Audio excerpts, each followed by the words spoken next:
Maya Turner hated closing shifts. The cafe smelled of burnt coffee grounds and sugary syrups by the end of the night. The dim fluorescent lights hummed above her, and her feet ached after 12 hours of standing. She stacked chairs, wiped counters, and tried to ignore the loneliness that crept in once the chatter of customers faded. Life hadn't been kind to Maya. After her father's death, her mother sank into depression, leaving Maya to hold their small family together.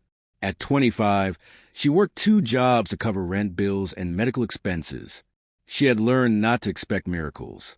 That night, as she bent to pick up a rag, a sudden shriek left her throat. A cockroach darted across the counter, its shiny legs scrambling toward the pastry display. "Not again," she hissed, fumbling for a broom.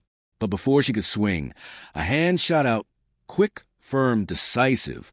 The stranger pinned the cockroach with a napkin and disposed of it as if it were nothing. He stood tall, calm, his sleeves rolled up, his features striking. Maya's breath hitched. "You're welcome," he said with a crooked smile. Maya blinked, cheeks flushing. I could have handled it." "Sure," he teased. "Looked like you were ready to faint." His laughter was warm, not mocking. For reasons she couldn't explain, Maya felt safer standing near him than she had in months. It was ridiculous. He was just a customer who happened to still be around, a stranger. But when he extended his hand and introduced himself, Adrian, she felt her world shift slightly, as though fate had brushed against her shoulder. Over the next few days, Adrian returned. At first, Maya assumed it was coincidence. Then she realized he always came during her shifts, always ordered the same black coffee, and always lingered longer than necessary. He asked questions about her favorite books, her dreams, her childhood. Unlike other customers, he listened, really listened.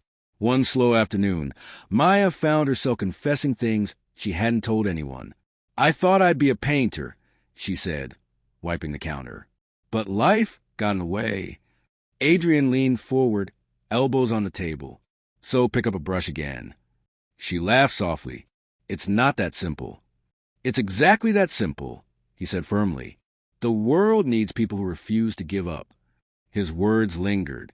She noticed the way his eyes softened when she spoke, how he seemed almost protective. What Maya didn't know was that Adrian Cole wasn't some ordinary man with spare time to sip coffee. He was the CEO of Cole Industries, one of the fastest-growing tech companies in the country. Billionaire, influencer, a man who could buy the entire cafe with one swipe of his pen.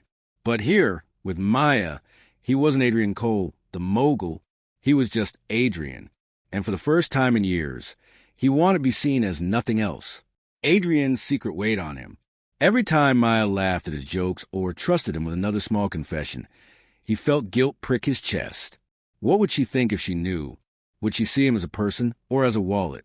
So he kept quiet, even when his assistant called during one of their coffee chats and referred to Mr. Cole. Adrian hung up quickly, hoping Maya hadn't noticed. But Maya was sharp. "Mr. Cole?" she asked curiously. "Old nickname." He lied smoothly, forcing a smile. The truth was complicated. Adrian had grown weary of women who wanted him for his money or status. He longed for something real. And when Maya looked at him with genuine gratitude after he killed a cockroach, of all things, he knew she saw him differently. Still, lies had a way of unraveling. One evening, Maya brought Adrian coffee on the house. "You've been my most loyal customer," she teased. He raised an eyebrow. "Loyalty deserves a reward, huh?"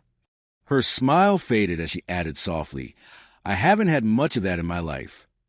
And she told him about her father, about how he had worked double shifts at the factory, how he would bring home cheap sketch pads for her, filled with drawings, how his sudden death had left her adrift.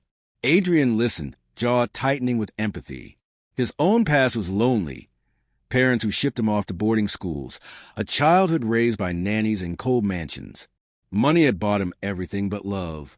That night, their bond deepened. Not romance yet, but something stronger. Trust. It happened on a rainy night. Maya's shift ended late, and the streets were slick with water. As she fumbled with her umbrella, Adrian appeared at her side, offering his. They walked together, close enough that her shoulder brushed his arm. When thunder cracked overhead, Maya instinctively grabbed his hand. His fingers tightened around hers, steady and sure. Adrian stopped, turning to her with an intensity that made her heart pound. "Maya," she swallowed. "Yes." Instead of answering, he leaned in. The kiss was soft at first, tentative, then deepened as though he had been waiting years for this moment. By the time they pulled away, both were breathless. "I shouldn't," Maya whispered. "We're from different worlds." Adrian's eyes searched hers. "Maybe we're from the same one, and neither of us realized it until now." The illusion shattered a week later. Maya was wiping down tables when a pair of men in suits entered. They weren't customers.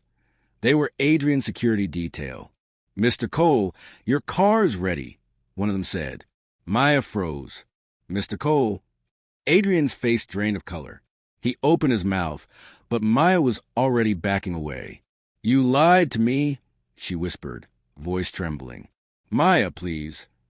You're a millionaire? A CEO? And you let me believe you were normal?"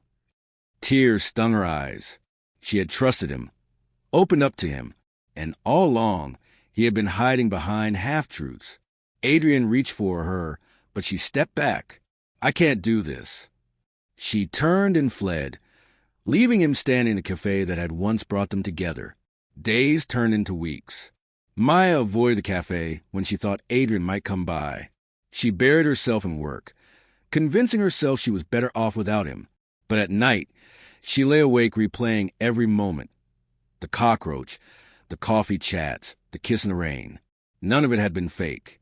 She knew that, and yet the betrayal stung. Adrian, meanwhile, was unraveling. Board meetings bored him. Gala dinners fell hollow. Without Maya's laughter, his wealth seemed meaningless. Finally, he made a choice. If she couldn't accept his world, he would step into hers. One evening, Maya left the cafe to find Adrian waiting outside, not in a limousine, but in jeans and a hoodie, holding a sketch pad. "You once told me you gave up painting," he said softly. "So I thought maybe we could start again. Together." He opened the sketch pad to reveal clumsy pencil drawings. "They're terrible," he admitted with a sheepish grin. "But I want to learn. From you." Maya's chest tightened. This wasn't the billionaire CEO. This was Adrian, the stranger who had once saved her from a cockroach. It took time. Trust didn't rebuild overnight. But slowly, Adrian proved he wasn't just a millionaire. He was a man who loved her. He showed up for her mother's doctor appointments. He helped her save for art supplies. He sat beside her while she painted late into the night. And Maya, in turn, showed him the joy of living simply. Walking in the park, cooking cheap pasta, laughing over spilled coffee. Months later, at an art exhibition funded anonymously by Adrian, Maya's paintings hung proudly on the walls. She turned to him, eyes shining. "You gave me my dream back," she whispered. He shook his head. "You gave me something greater. You gave me love." Under the soft glow of the gallery lights, he kissed her again. No secrets, no lies, just Adrian and Maya. Two souls who had found each other by chance and chosen to stay. Maya never forgot the night. She jumped into the arms of a stranger. What she didn't know then was that the stranger would become her everything. And for Adrian, who had once believed money could buy the world, he finally learned the truth. Love was priceless. If you like the story, PLS subscribe to the channel.